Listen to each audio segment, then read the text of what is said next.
Државата има пари за апанажа од 2500 евра за Ковачевски и Спасовски, ама нема пари за плати за медицинските работници.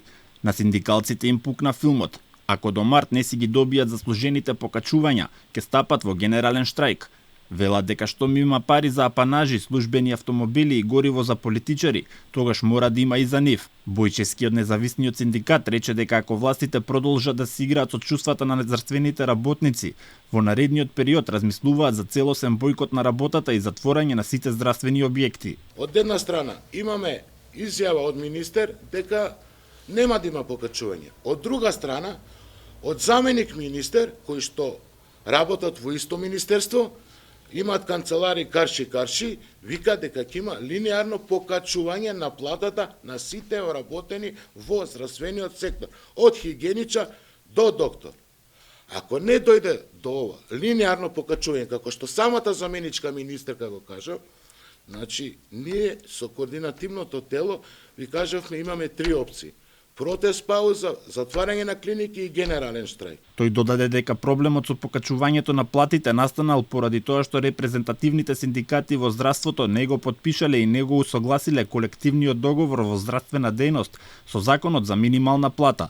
Па така, сега оние медицински работници со најнизок степен на сложеност на работа ќе добиваат поголема плата од оние со средна и висока стручна спрема. Од синдикатот на гериатрија велат дека властите еднаш за секогаш треба да сватат дека парите кои тие ги земаат се на здравствените работници и дека средствата од апанажите на двајцата бивши министри може да се искористат за да се покријат плати на 15 медицинари. Еднаш за секогаш треба да сватат дека тоа што го земале од нас треба да ни го вратат. Било кога и да е. А во овој момент, сега, како што се наоѓа здравството во криза, би требало малце подлабоко да размислат за тоа што можеме да донесеме одлука, не само генерален штрајк, него бојкот. Значи, уште потешко нешто од генерален штрајк.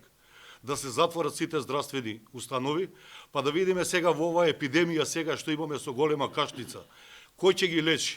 Кристина Олеска од независниот синдикат рече дека има и лица кои работат и по 13 години и кои се уште не им е решен статусот.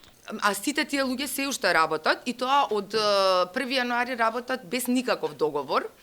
Сега во овој период се подпишани некои договори во некои градови, меѓутоа не знам врз која основа го прават тоа, за некој да има подпишано договори, а за некој не. Пред 3 дена заменик министерката за здравство Маја Манолева вети дека во март повисоки плати ќе добијат лекарите, помошно-техничкиот персонал и административните службеници и во согласно со законот најави и согласување на минималната плата.